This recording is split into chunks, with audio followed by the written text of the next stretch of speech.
सभी को नमस्कार प्यारे विद्यार्थियों, यह हमारा विलियन सॉल्यूशन चैप्टर का लेक्चर नंबर 7 है। ठीक है, इससे पहले के लेक्चर में हमने बात कर ली थी सारे जितने हेनरी लॉज थे हमारे, वाष्प दाब क्या है उन सब के बारे में हमने बात कर ली थी, सांद्रता की इकाइयां भी हमने अच्छे से पढ़ ली थी। आज के लेक्चर को एग्जाम की दृष्टि से बहुत इंपॉर्टेंट मानना आप, क्योंकि आज के लॉ में हम पढ़ रहे हैं राउल्ट्स लॉ। राउल्ट्स लॉ क्या है, पहले मैंने आपका स्टेटमेंट लिख दिया है। राउल्ट्स लॉ का स्टेटमेंट क्या है कि अगर टेम्परेचर फिक्स हो, निश्चित ताप पर वाष्पशील विलेय युक्त विलयन में प्रत्येक घटक का आंशिक दाब उसके मूल अंश के समानुपाती होता है। किसके समानुपाती होता है? मूल अंश के समानुपाती होता है। अब इस थोड़े से इस लॉ को समझ लो। ठीक है, जैसे एक आपके पास बीकर है और बीकर में आपने क्या किया है, दो घटक लिए हैं। कौन कौन से? ए और बी, और दोनों ही कैसे हैं भाई? वाष्पशील, यानी दोनों की भाप बन सकती है। कहने का मतलब दोनों किस अवस्था में है? द्रव द्रव अवस्था में। ठीक है, ये लो भाई, मैंने यहां पर अपने ए और बी को दोनों ने आपने क्या कर दिया, घोल दिया।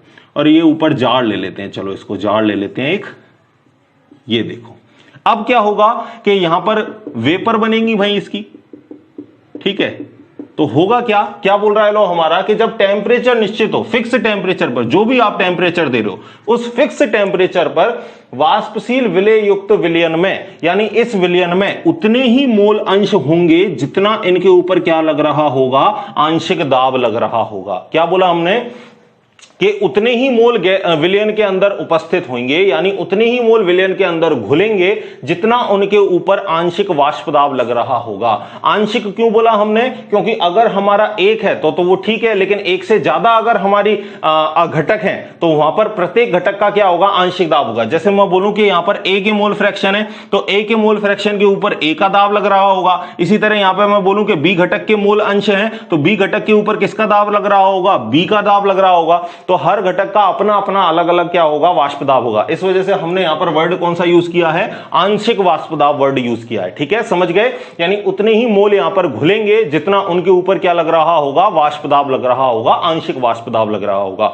यह आपका क्या बोलता है, राउल्ट्स लॉ बोलता है। ठीक है, अब अगर हम इसके स्टेटमेंट से अगर हम क्या लिखें, न्यूमेरिक एक एक्सप्रेशन लिखें तो क्या लिख सकते हैं हम? चलो पहले हम लिख लेते हैं, माना कि हमारे पास दो वाष्पशील घटक हैं, दो वाष्पशील घटक ए व बी हैं।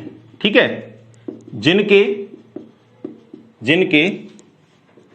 आंशिक दाब क्या है भाई, जिनके आंशिक दाब पीए व पीबी हैं तथा जिनके मोल भिन्न या मोल अंश एक्स ए व एक्स बी है। तो देखो हर जगह जो हम ए घटक को ले रहे हैं ना, वो तो हम क्या ले रहे हैं, हर जगह विलायक को ले रहे हैं। ठीक है, और जो बी घटक को ले रहे हैं वो हर जगह हम क्या ले रहे हैं, विलेय को ले रहे हैं। तो जहां भी बी लिख रहा हूं मतलब वो विलेय के लिए है, जहां भी ए लिख रहा हूं वो विलायक के लिए। ठीक है, समझ गए? तो मैं इस एक्सप्रेशन से क्या लिख सकता हूं कि आंशिक दाब किसके समानुपाती है, मूल अंश के। यानी मैं लिख सकता हूं कि पीए जो है वो समानुपाती होगा किसके, एक्स ए के। इसी तरह हम लिख सकते हैं कि जो पीबी है वो किसके समानुपाती होगा, एक्स बी के। अब एक्स बी क्या है, यहां पर एक्स बी क्या है, मैं लिख देता हूं, चलो विलेय के मूल अंश। ठीक है, एक्स बी ले लिया हमने, विलेय के मूल अंश। ठीक है, एक्स ए ले लिया हमने किसके, विलायक के मूल अंश। ठीक है, इसी तरह हमने पी ए ले लिया किसके, पी ए ले लिया हमने किसका, आंशिक वाष्प दाब किसका, ए घटक का, ए का आंशिक दाब या आंशिक वाष्प दाब। ठीक है, ऐसे भी लिख सकते हो। इस तरह पीबी क्या है, बी घटक का आंशिक वाष्प दाब, आंशिक वाष्प दाब। और यहां पर ए क्या है, विलायक, तो आप लिख सकते हो विलायक का आंशिक दाब। इसी तरह बी में क्या है, बी क्या है, विलेय, तो आप लिख सकते हो विलेय का आंशिक वाष्प दाब या विलेय का आंशिक दाब। ठीक है, इसमें कंफ्यूज मत होना, वाष्प दाब एक ही है क्योंकि यहां हम वाष्प दाब की चर्चा कर रहे हैं। हाँ भाई, प्रोपोर्शनल के साइन को हटाओगे तो कांस्टेंट आएगा, और कांस्टेंट यहां क्या आता है, पी ए बराबर P note A X A. ठीक है, और पीबी बराबर P naught B X B. अब पी ए और पी नोट बी क्या है, P note A P naught B लिख देता हूं, पी नोट ए व पी नोट बी शुद्ध अवस्था में ए व बी का आंशिक दाब।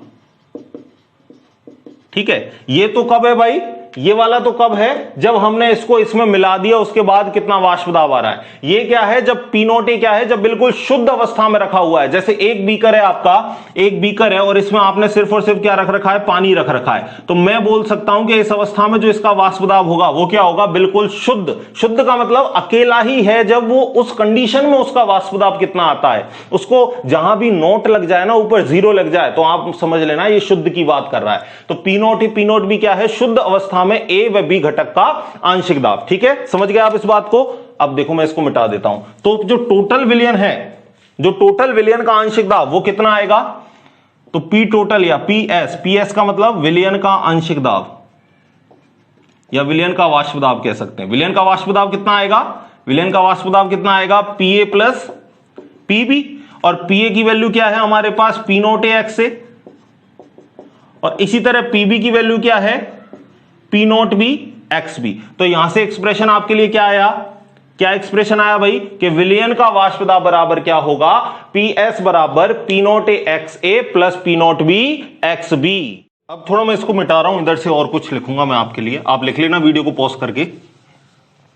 ठीक है, देखो एक्स ए व एक्स बी है। ठीक है, देखो भाई अब यहां पे PS जो है, आपको पता है, एक चीज पता है, हम मोल फ्रैक्शन में पढ़ चुके हैं, चूंकि x A plus x B बराबर क्या होता है, 1। ठीक है, तो यहां से हम एक्स ए की वैल्यू लिखना चाहें तो एक्स ए बराबर क्या लिखेंगे हम, 1 माइनस एक्स बी लिख सकते हैं भाई। तो इस एक्स ए की वैल्यू को उठा के हमने पुट कर दिया इस जगह। ठीक है, तो देखो मैं यहां पे रख रहा हूं, देखना भाई क्या लिखूंगा, PS बराबर P नोट ए, और इधर क्या लिखूंगा, 1 minus X B plus P note B X B लिख देंगे हम ये। अब इसको गुणा कर दें इधर, तो क्या होगा, PS बराबर P not A minus P not A X B plus P note B X B. अब इधर से कॉमन क्या आ जाएगा, साफ साफ दिख रहा है आपको, एक्स बी इधर से क्या आ जाएगा, कॉमन आ जाएगा। तो दिख रहा है क्या आपको नीचे, चलो दिख रहा है, मैं यहीं लिख देता हूं। तो PS बराबर क्या होगा, P not A plus bracket P note B minus P not A, और ब्रैकेट के बाहर कॉमन ले लिया एक्स बी। ठीक है, एक्स बी कॉमन ले लिया तो P नोट ए किसका है, माइनस का, तो माइनस का रख दिया। यहां से एक्स बी कॉमन ले लिया, P नोट बी किसका है, प्लस का, तो प्लस का रख दिया। यानी जो फाइनल रिलेशन आया वो कौन सा आया भाई, वो रिलेशन आया आपका कि PS बराबर P not A plus P note B minus P not A, और ब्रैकेट में क्या आ गया, x2 आ गया बाहर। ठीक है, अब आपने XA की वैल्यू रखी है, तो इस तरीके से आप XB की भी वैल्यू रख सकते हो क्या, तो XB बराबर क्या हो जाएगा, 1 माइनस एक्स ए।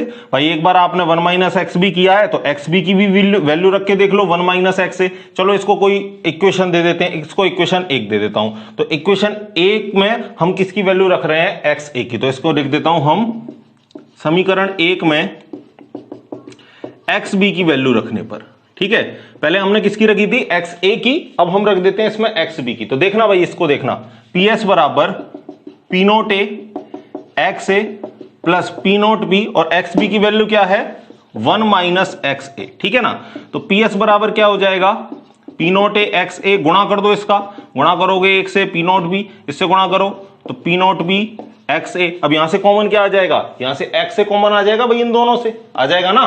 तो देखो यहां पे क्या लिखेंगे, PS बराबर प्लस के P नोट बी, तो यहां बच गया, फिर ब्रैकेट के बाद कॉमन ले लिया एक्स से, तो यहां पर क्या बचा, प्लस का P नोट ए। ठीक है, यहां क्या बचा, माइनस का P नोट बी, और एक्स से ले लिया हमने कॉमन। यानी जब हमने XB की वैल्यू रखी, तो जो वैल्यू हमारे पास निकल के आई वो क्या निकल के आई, PS बराबर P note B plus P not A minus P note B और XA। तो PS की कितनी वैल्यू हो गई आपके पास, 2 वैल्यू। तो ये देखो जो 3 फॉर्मूले निकाले हमने, ये आपके फाइनल फॉर्मूले निकल के आए। ठीक है, तो एक बार आप इन सारी वैल्यूज को, इन सारे न्यूमेरिकल्स को आप लिख लो। लिख लिया, अच्छा एक हेडिंग और लगा लेना आप ऊपर, इसमें दो राउट्स के लॉ पढ़ेंगे। पहला तो हम पढ़ेंगे वाष्पशील विलय में, फिर हम किसमें पढ़ेंगे, अवाष्पशील विलय में। तो आप पहले लिख लेना वाष्पशील, हेडिंग लगा लेना ऊपर, वाष्पशील विलय युक्त विलयन हेतु राउल्ट्स का नियम। ठीक है, फिर हम लिखेंगे अवाष्पशील विलेय युक्त। ठीक है ना, तो ये हमारा पूरा हो गया। अब अगर आपके पास वाष्प प्रावस्था में आपको अगर संघटन दे रखा हो तो उस कंडीशन में आप कौन सा लॉ लगाओगे? डाल्टन नियम लगाओगे आंशिक दाब के लिए, जो हमने कक्षा 11वीं में भी पढ़ा था। ठीक है, डाल्टन का आंशिक दाब का नियम, वो ही आप लगाओगे जब जो संघटक है वो आपको किस अवस्था में दे रखा हो भाई? वाष्प अवस्था में दे रखा हो। ठीक है, न्यूमेरिकल में थोड़ा सा याद रखना कि जब आपको संघटन जो है वाष्प अवस्था में दे रखा हो तो जो आंशिक दाब की जो आप गणना करोगे वो डाल्टन के नियम से करोगे। ठीक है, और डाल्टन का नियम क्या है? देखो डाल्टन का नियम क्या है भाई? देखो डाल्टन का नियम है आंशिक दाब बराबर मोल अंश गुणा कुल दाब। ठीक है, मोल अंश गुणा कुल दाब। अब जैसे आपको पीए का निकालना है तो इसके लिए क्या लिखोगे? मोल अंश किसके होंगे? एक्सए के होंगे। कुल दाब क्या होगा? कुल दाब होगा पी। ठीक है, इस तरीके से पीबी निकालने हैं तो पीबी के और कुल दाब पी। ठीक है, कुल दाब का मतलब विलयन का कुल दाब आ जाएगा। ये कब लिखना है? जब वो वाष्प प्रावस्था में संघटक हो। वाष्प प्रावस्था में संघटक हो तो डाल्टन के नियम से इस बात को आप याद रखोगे। ठीक है, न्यूमेरिकल पोर्शन के लिए। बाकी अब हम बात करते हैं अवाष्पशील विलेय युक्त विलयन के लिए राउल्ट्स का नियम। ठीक है, लिख लेना भाई इसको। ठीक है, बुक में आपको वाई बी से मोल अंश दिखा रखे हैं तो ऐसी कोई दिक्कत बात नहीं है। मोल अंश को आप अगर एक्स से दिखाना चाहते हो एक्स से दिखा दो। थोड़ा अलग दिखाने के लिए वहां पर आपको सीबीएसई की एनसीईआरटी की बुक में क्या दिखा रखा है? वाई और वाई बी लिखा रखा है, तो उससे कोई दिक्कत वाली बात नहीं है। ठीक है भाई, देखो अगली हेडिंग लगाओ। अगली हेडिंग है अवाष्पशील विलेय युक्त। अगली हेडिंग लगाओ अवाष्पशील विलेय युक्त विलयन के लिए राउल्ट का नियम। अवाष्पशील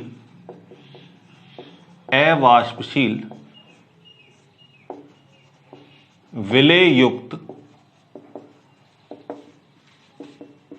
विलयन के लिए राउल्ट का नियम। ठीक है, देखना भाई अब क्या किया है आपने कि जो आपके पास कंटेनर था उसमें अब आपने सिर्फ और सिर्फ क्या लिया है भाई? वाष्पशील घटक ए ही लिया है। जो बी है वो आपका कैसा है? अवाष्पशील घटक है। ठीक है, अवाष्पशील का मतलब जिसकी भाप नहीं बन रही, जिसकी वेपर नहीं बन रही, और जब उसकी वेपर ही नहीं बन रही तो उसका वेपर प्रेशर भी कुछ नहीं होगा। यहां अगर मैं टोटल विलयन के वाष्प दाब की बात करूं तो टोटल विलयन का जो वाष्प दाब है वो सिर्फ और सिर्फ किस पर निर्भर करेगा? केवल और केवल विलायक के घटक पर। जो विलेय है हमारा वो विलेय तो कैसा है? अवाष्पशील, तो इसका तो कोई वाष्प दाब होगा नहीं, सिर्फ और सिर्फ किसका होगा? ए का होगा। क्यों भाई? बी कैसा है? अवाष्पशील, उसकी वाष्प ही नहीं बन रही तो वाष्प दाब का आएगा। समझ गए ना बात को? जैसे मैंने पानी के अंदर क्या डाल दिया? शक्कर डाल दी, तो शक्कर की वाष्प ही नहीं बनती, तो शक्कर की वाष्प ही नहीं बनती तो उसका कुछ वाष्प दाब भी नहीं होगा। यानी यहां जो सिर्फ और सिर्फ हम बात करेंगे वो किसके पर्पस में करेंगे? विलायक के पर्पस में हम बात करेंगे। ठीक है, तो देख लो यहां पर हम क्या लिखेंगे? पहली लाइन क्या लिखेंगे? चूंकि अवाष्पशील घटक है अतः जो विलयन का वाष्प दाब है वो केवल और केवल किस पर निर्भर करेगा? विलायक के वाष्प दाब पर निर्भर करेगा। ठीक है, तो मैं यहां पर क्या लिखूंगा? डायरेक्ट लिख रहा हूं भाई, थ्योरी आपको नोट्स में मिल जाएगी, आप खुद से भी लिख सकते हो। मैं सारी चीजें आपको बोलकर समझा रहा हूं। तो आप क्या लिख सकते हो कि जो विलयन का वाष्प दाब है वो किसके समानुपाती होगा? किसके समानुपाती होगा भाई? केवल एक घटक के, और वो विलायक के एक्स से ले लिए, क्योंकि बी घटक हमारा कैसा है? अवाष्पशील। तो जो पीएस होगा वो क्या होगा? पी नॉट ए एक्स ए के बराबर। ठीक है, और एक्स ए की वैल्यू आप चाहो तो लिख सकते हो। एक्स ए की वैल्यू क्या लिखोगे? X A plus x B बराबर क्या होता है? 1। तो एक्स ए बराबर क्या हो जाता है? 1 माइनस एक्स बी। तो इस वैल्यू को उठा के यहां रख दो, इस वैल्यू को उठा के यहां रख दिया, तो पी एस बराबर क्या हो जाएगा? P naught A 1 minus X B, गुणा कर दो, पी एस बराबर क्या हो जाएगा? P naught A minus P naught A X B. तो ये आपका आ गया फाइनल फॉर्मूला किसका? विलयन का वाष्प दाब। ठीक है भाई, देख लो इसको एक बार लिख लो। ठीक है भाई, लिख लिया। अब देखो यहां पर जो हम आपको पता है कि जब हम प्रोपोर्शनल का साइन हटाते हैं, जब समानुपाती का साइन हटाते हैं हम, तो कोई ना कोई क्या आता है? कांस्टेंट आता है। तो कांस्टेंट यहां पर क्या आ गया? P naught A. P not के क्या है? पी नॉट ए क्या है भाई? अभी अभी आपको बताया ना, क्या बताया? शुद्ध विलायक का वाष्प दाब। तो आप क्या लिखोगे? यहां चाहो तो आप दोबारा लिख लो, पी नॉट ए बराबर शुद्ध अवस्था में घटक ए का वाष्प दाब। और ए क्या है हमारा विलायक, तो आप ऐसे भी लिख सकते हो शुद्ध अवस्था में विलायक का वाष्प दाब। ठीक है, समझ गए बात को। तो क्यों, क्योंकि शुद्ध विलायक की बात, क्योंकि यहां पर एक ही घटक है जो कैसा है आपका, जो कैसा है भैया आपका वाष्पशील। वाष्पशील का मतलब केवल उसी की वाष्प बन रही है, तो केवल और केवल जो वेपर प्रेशर आएगा वो किसका आएगा, घटक ए का। समझ गए बात को। चलो आगे की बात करते हैं। जल्दी तो नहीं लग रहा आपको कि सर बहुत तेज तेज बता रहे हैं, ठीक है, तो आप वीडियो को स्लो भी कर सकते हो। अब मैंने भी मेरी स्पीड कैसी कर दी, स्लो कर दी, तो दिक्कत वाली बात नहीं है, ठीक है भाई। और समझ लो एक्स ए और एक्स बी किसके बराबर होता है, एक के बराबर। तो एक्स ए बराबर क्या हो जाएगा, एक्स बी को उधर भेज दिया, तो जब एक्स बी उधर जाएगा तो किसका हो जाएगा, माइनस का हो जाएगा। तो एक्स ए का मान क्या आया, 1 माइनस एक्स बी। एक्स ए का मान उठा के हमने यहां रख दिया, 1 माइनस एक्स बी जो मान है उठा के यहां रख दिया। अब पी नोट ए का गुणा करोगे तो P note A, P note ए का गुणा एक्स बी से करोगे तो क्या आएगा, P note A X B. तो पी एस बराबर क्या आया, P note A minus P naught B और एक्स बी। अब यहां से हम आगे और कर सकते हैं, तो चलो इसको फाइनल फॉर्मूला ना बना के आगे इसको और सॉल्व कर देते हैं, क्योंकि एक फॉर्मूला और निकल के आएगा, वो आपको आगे भी काम में आएगा। देखो उसको देखते हैं, देखना भाई, ठीक है। देखो अब मैं इस वाले स्टेंजा को यहां लेके आऊंगा, इस वाले समूह को यहां लेके आऊंगा, तो ये माइनस का है, इधर आएगा तो किसका हो जाएगा, प्लस का। और पीएस को उधर लेके जाऊंगा तो ये किसका हो जाएगा, माइनस का। तो अगली लाइन में देखना क्या लिख रहा हूं मैं, P note A X B बराबर क्या हो जाएगा, पी नोट ए, और पीएस उधर जाएगा तो किसका हो जाएगा, माइनस का हो जाएगा। पीएस बराबर क्या है, दोबारा से लिख देता हूं, विलयन का वाष्प दाब। ठीक है, देखो भाई अब यहां पर आपको अगर एक्स बी को यहां पर रखूं तो पी नोट ए को मुझे कहां ले जाना पड़ेगा, नीचे, क्योंकि कर्ण गुणा करते हैं, 10वीं क्लास में भी आपने पढ़ रखा है। तो P note A minus P S, और पी नोट ए कहां आ जाएगा, नीचे आ जाएगा, कर्ण गुणा हो गया। तो यहां पर क्या आया, एक्स बी आया। तो एक्स बी किसके बराबर आया, P note A minus P S upon P note A. और एक्स बी क्या है भाई, एक्स बी क्या है, चलो मैं यहां लिख देता हूं हर चीज को। यहां एक्स बी बराबर विलेय के मोल अंश, ठीक है, सॉल्यूट का मोल फ्रैक्शन। दूसरा पी नोट ए क्या है, पी नोट बी तो बता ही चुका हूं, पीएस भी लिख चुका हूं आपके लिए, विलयन का वाष्प दाब। और पी नोट ए क्या है, पी नोट ए क्या है, शुद्ध विलायक का वाष्प दाब, शुद्ध विलायक का वाष्प दाब। ठीक है, और P note A minus P S को क्या बोलते हैं, वाष्प दाब में अवनमन। P note A minus P S को पहले भी कल वाले लेक्चर में भी बता चुका हूं आपको कि P note A minus P S क्या होता है, वाष्प दाब में अवनमन, वाष्प दाब में अवनमन। ठीक है, लेकिन P note A minus P S upon P note A ये होता है, P note A minus P S upon P note A ये क्या होता है, वाष्प दाब में आपेक्षिक, याद रखना रिलेटिव आपेक्षिक अवनमन। ठीक है, तो आप याद रखोगे कि कहीं आपको क्वेश्चन आ जाए तो वाष्प दाब में आपेक्षिक अवनमन किसके बराबर होता है, विलेय के मूल अंश के बराबर होता है। तो वाष्प दाब में आपेक्षिक अवनमन क्या है, P note A minus P S upon P note A, ये किसके बराबर है, एक्स बी के। ये आगे काम में आएगा हमको ये वाला फॉर्मूला, तो ये आपको खासकर याद रखना है भाई। इसके बेस पर आपको न्यूमेरिकल भी पूछे जा सकते हैं, तो एक बार आप इसको लिख लीजिए।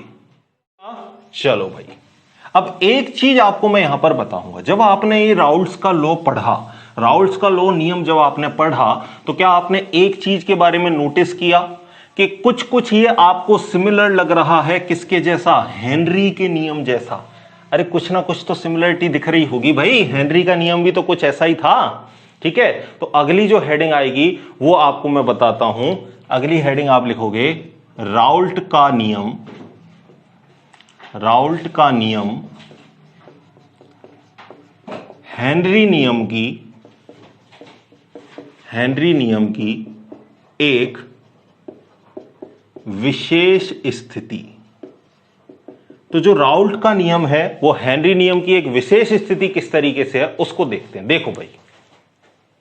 देखो भाई राउल्ट का नियम अगर हम लिखें तो राउल्ट के नियम में एक जनरल हम फॉर्मूला ले लेते हैं, पी आई डायरेक्टली प्रोपोर्शनल होगा या बराबर होगा किसके, पी नोट आई के और एक्स आई के। ये एक हमने जनरल फॉर्मूला ले लिया किसका, राउल्ट के नियम का। ये तो है भाई आपका राउल्ट का नियम, ठीक है। अब अगर हेनरी नियम की हम बात करें तो हेनरी नियम क्या होता है? हेनरी नियम होता है आपका P नॉट, या डायरेक्ट लिख देता हूं मैं, P बराबर KH(x). ये किसका नियम होता है भाई?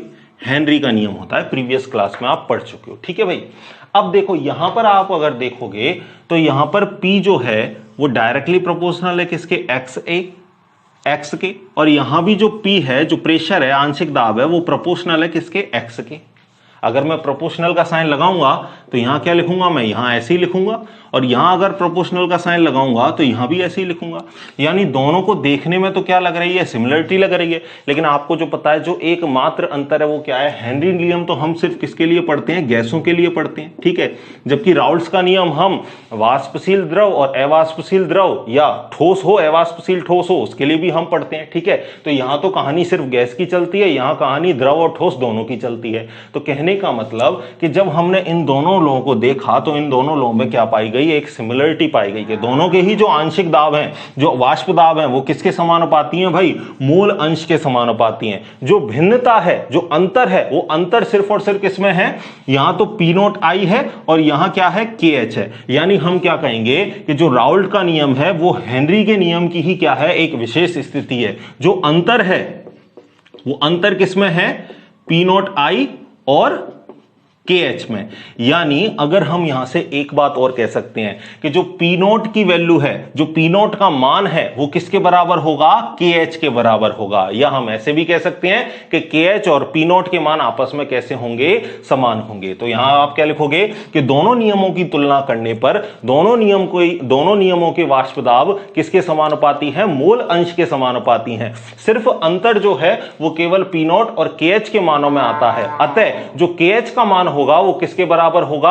P नोट के बराबर होगा, यानी शुद्ध अवस्था में जो वाष्प दाब है उसके बराबर होगा, ठीक है। तो अतः हम कह सकते हैं कि जो हेनरी का नियम है, जो राउल्ट का नियम है, वो हेनरी के नियम की क्या है? एक विशेष स्थिति है, ठीक है। तो यहां इस लेक्चर में हमने राउल्ट्स लॉ की पूरी जनरल बात कर ली है। आगे आने वाले लेक्चर में हम आदर्श विलयन और अनादर्श विलयन को पढ़ेंगे, ठीक है। तो इसी तरह पढ़ते रहिए, खुश रहिए, जय हिंद।